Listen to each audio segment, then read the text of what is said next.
देश की आजादी के 75 वर्ष पूरे होने पर स्वतंत्रता दिवस के अवसर पर यूपी के मुख्यमंत्री योगी आदित्यनाथ ने विधान भवन परिसर में राष्ट्रीय ध्वज फहराया। इस अवसर पर सीएम योगी आदित्यनाथ ने इस प्रदेश की जनता को संदेश भी दिया।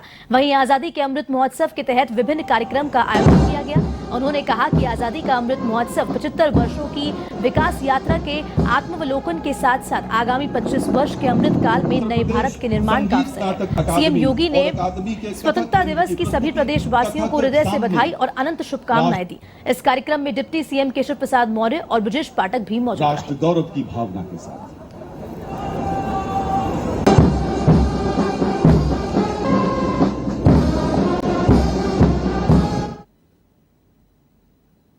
आजादी के अमृत महोत्सव के अवसर पर आप सभी को मैं हृदय से बधाई देता हूं। आज का अवसर हम सब के लिए अत्यंत महत्वपूर्ण है। पूरा देश आजादी के 75 वर्षों की इस यात्रा का साक्षी बन रहा है। आजादी के इन 75 वर्षों को आत्मावलोकन करने का सौभाग्य हम सबको प्राप्त हो रहा है। इन 75 वर्षों में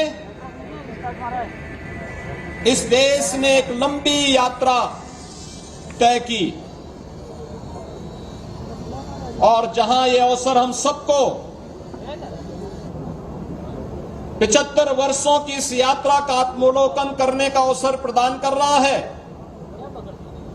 वहीं नए संकल्पों के साथ अमृत काल की एक नई कार्य योजना के साथ भी हमें आगे बढ़ने की नई प्रेरणा प्रदान कर रहा है। मैं इस अवसर पर देश की आजादी की अगुवाई करने वाले, जिनके दिशा निर्देश पर यह देश आजादी की इस लड़ाई को एक नई ऊंचाई तक पहुंचा करके आज आजादी का उपभोग कर रहा है, ऐसे राष्ट्रपिता महात्मा गांधी को सत नमन करते हुए उन सभी ज्ञात अज्ञात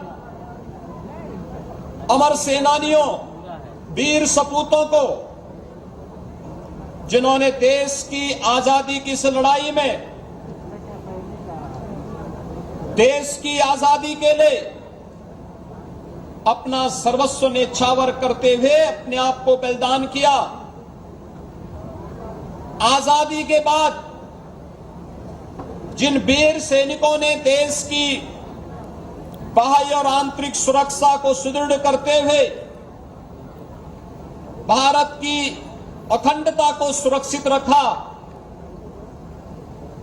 अपना बलिदान देकर के भी पूरे भारत को सुरक्षा की गारंटी दी, उन सभी ज्ञात अज्ञात स्वतंत्रता संग्राम सेनानियों, क्रांतिकारियों, वीर सैनिकों को मैं इस अवसर पर स्मरण करते हुए अपनी विनम्र श्रद्धांजलि भी अर्पित करता हूं।